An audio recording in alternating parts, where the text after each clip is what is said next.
बिस्मिल्लाहिर्रहमानिर्रहीम। अस्सलाम वालेकुम। प्रोग्राम स्पोर्ट्स बॉक्स सां गॾु मां तव्हांजो मेज़बान जमशेद अहमद। नाज़रीन, अॼु जे प्रोग्राम में पाण ॻाल्हि ॿोल कंदासीं ICC T20 वर्ल्ड कप 2026 जे हवाले सां, जिते अॼु वेस्ट इंडीज़ ऐं उन खां अलावा साउथ अफ्रीका जी जेका मैच आहे उहा हिन वक़्तु जारी आहे। पर पाण फोकस कंदासीं पाकिस्तान जी परफॉर्मेंस जे हवाले सां।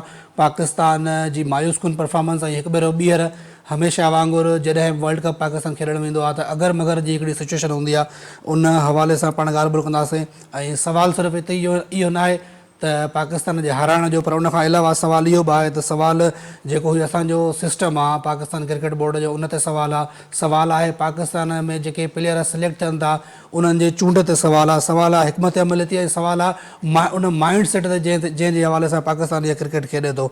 सो असल में जेके बयानबाज़ियूं थींदियूं आहिनि जॾहिं बि असांजी बुरी परफॉर्मेंस थींदी आहे त चयो वेंदो आहे हिकिड़ी सर्जरी थींदी, फलां थींदो, ढिमका थींदो, पर थींदो कुझु बि न आहे। ऐं हाणे बि ईअं थो चइजे त जेकॾहिं फलाणी टीम खां खटे वेंदी ऐं फलाणी टीम खां हाराईंदी त उन खां पोइ जेका असां मोतबरनि जी हिकिड़ी टीम आहे, हिकिड़ी पाकिस्तान क्रिकेट टीम, उहा सेमीफाइनल में वेंदी। छा क़ौमी टीम डिज़र्व बि करे थी त उहा सेमीफाइनल खेॾे? सो हिन ओवरऑल जेको ई वर्ल्ड कप आहे हिन ते पाण ॻाल्हि ॿोल कंदासीं। ऐं हुन ते ॻाल्हि ॿोल करण लाइ असांखे हिन वक़्तु स्पोर्ट्स जर्नलिस्ट आहिनि शाज़ेब भुट्टो, उन्हनि टेलीफोन लाइन ते जॉइन कयो आहे। शाज़ेब भाई अस्सलाम वालेकुम। वालेकुम सलाम जमशेद। शाज़ेब, छा चवंदव?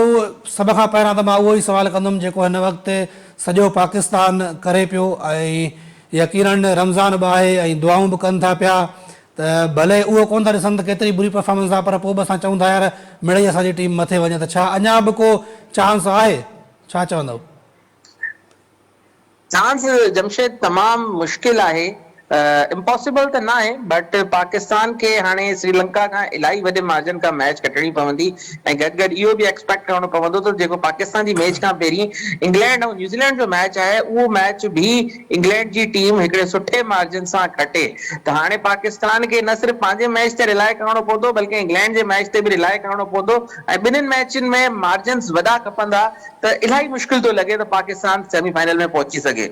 अच्छा, मार्जिन त हिकिड़े पासे, चलो इंग्लैंड कंहिं तरीक़े सां खटे बि वञे, पर जेका क़ौमी टीम आहे तव्हांखे लॻे थो उहा श्रीलंका खे हाराए सघंदी?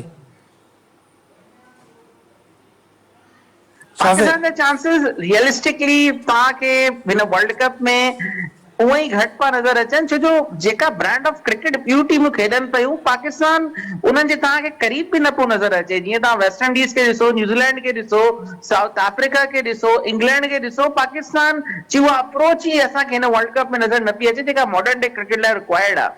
अच्छा, इहा आख़िर नौबत इहा पेच छो ईंदी आहे हर वर्ल्ड कप में? इहो सिर्फ़ु हिन भेरे न आहे, चैंपियंस ट्रॉफी ही, उन खां अलावा वर्ल्ड कप जेके 2022 में ॾिसो था, माना साउथ अफ्रीका खे नीदरलैंड हाराए, हाणे दुआउनि असांजो एॾो कमु कयो त वञी उन्हनि खे हारायो।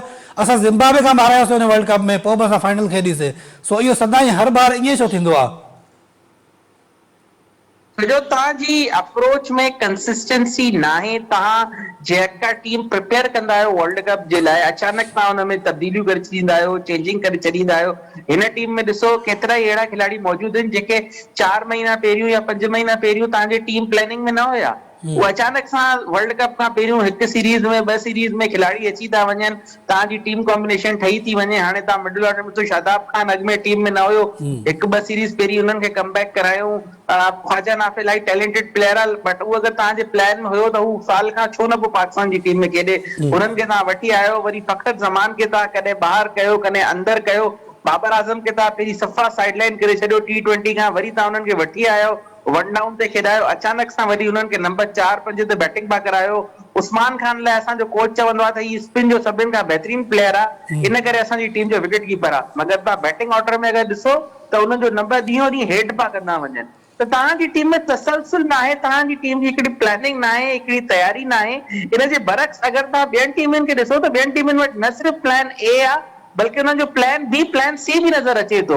जीअं कल न्यूज़ीलैंड जूं विकेटूं किरियूं 80 रननि ते, हुननि जूं 6 विकेटूं किरियूं, हुननि खां पोइ हुननि 80 रननि जी पार्टनरशिप कई। अॼु वेस्ट इंडीज जी 80 रननि ते 7 विकेटूं किरियूं, हुननि खां पोइ हुननि 90 रन जी पार्टनरशिप कई। त हुननि वटि प्लान बी, प्लान सी भी नज़र अचनि था। असांजी टीम जो शायदि प्लान ए ही उन तरीक़े सां कामयाब नथो थिए, त ॿिया प्लान हू छा अप्लाई कंदा? अच्छा, मोहम्मद रिज़वान खे कोन वठी वियासीं, हाणे त उहो ई चवंदो हूंदो जेकॾहिं तव्हांखे ईअं ई खेॾणो आहे त मूंखे बि वठी वञो। ॻाल्हि खुली कंदासीं, जेके प्लेयर सिलेक्ट न थींदा आहिनि न, उन्हनि प्लेयर्स जे लाइ हमेशह ॻाल्हि ॿोल कई वेंदी आहे त ही हुजे हा, त ही करे वठे हा, हू हुजे हा त ही करे वठे, हारिस रऊफ जी बि ॻाल्हि हले थी, मोहम्मद रिज़वान जी बि ॻाल्हि हले थी, but at the same time असांखे इहा शइ नाहे विसारणी त जॾहिं हू टीम में हुया तॾहिं छा रिज़ल्ट्स हुया, या हुननि खे अगरि तव्हां ॿाहिरि कयो आहे त छा तव्हां हुननि खे ॿुधायो आहे त कहिड़ियूं वीकनेसिस आहिनि, किन शयुनि ते हुननि कमु करणो आहे, उन खां पोइ हुननि जो कमबैक थींदो, छा हुननि उन्हनि शयुनि ते कमु कयो आहे त हुननि जो कमबैक थिए। अच्छा बाबर आज़म खे अच्छा तव्हां ॿाहिरि कयो, हुननि खे शाज़िब तव्हां भाई, छा ॿुधायो? शाज़िब भाई नियर फ्यूचर में तव्हां ॾिसो था त असां वटि को रचिन रविंद्रा जहिड़ो ऑलराउंडर अची सघे थो?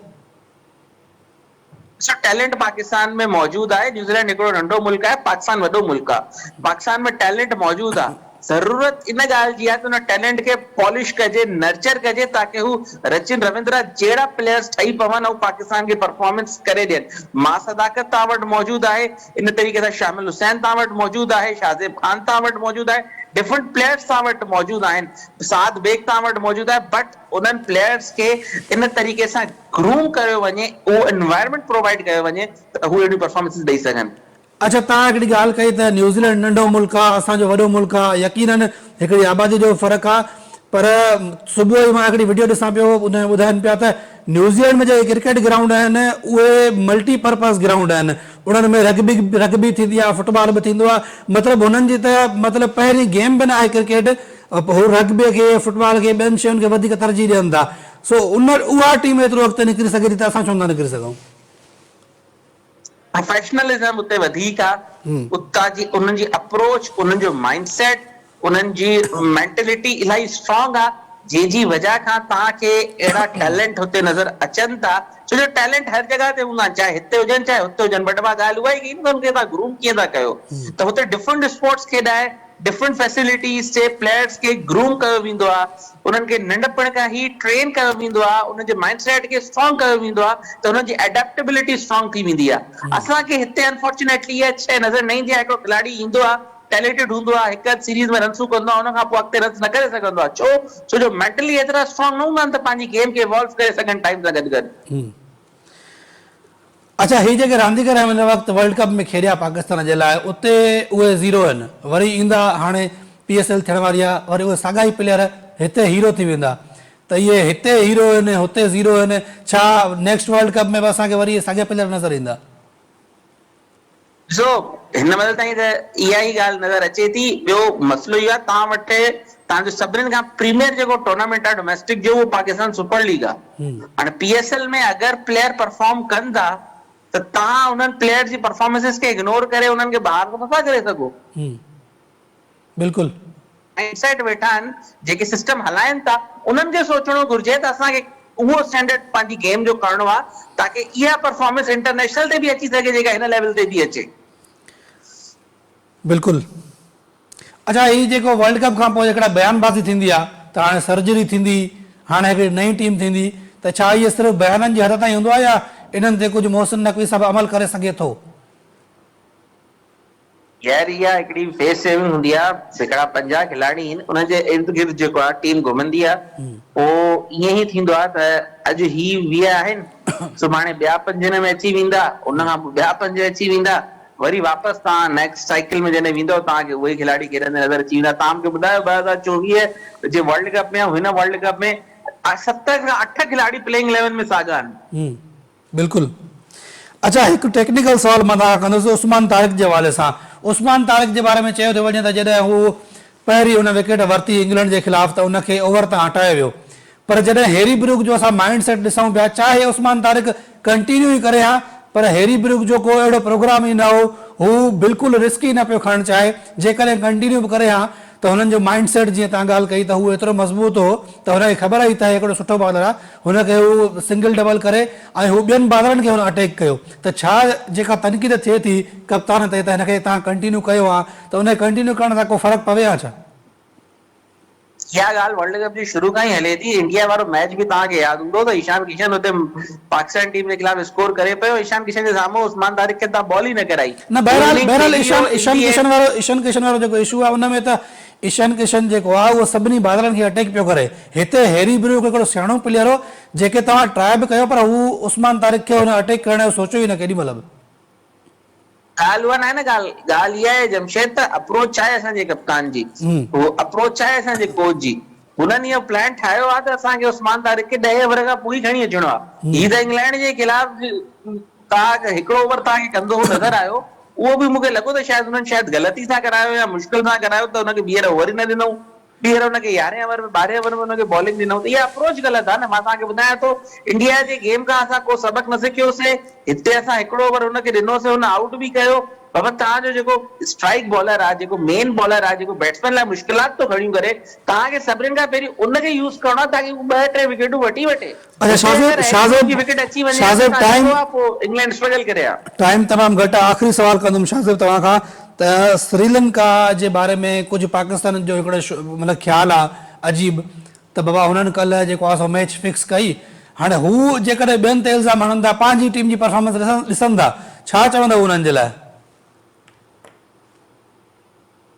न ये हाणे ॻाल्हियूं अहिड़ियूं आहिनि, मुंहिंजी ॻाल्हि में डिस्कस बि न करणु घुरिजे। जो श्रीलंका जी पंहिंजी क्वालिफिकेशन बि त लॻल ई, हुननि जे पंहिंजे वर्ल्ड कप में मैच थिए पई, हू पंहिंजे घर में पिया खेॾनि, हू छो ॿाहिरि थियणु चाहींदा? हू त कोशिश कनि पिया त हू सेमीफाइनल कोलंबो में वञी करे खेॾनि। बिल्कुलु, वॾी महिरबानी शाहज़ेब भुट्टो साहब प्रोग्राम में वक़्तु ॾियण जे लाइ। नाज़रीन ते वक़्तु थियो आहे शॉर्ट कमर्शियल ब्रेक जो, मिलूं था ब्रेक खां पोइ।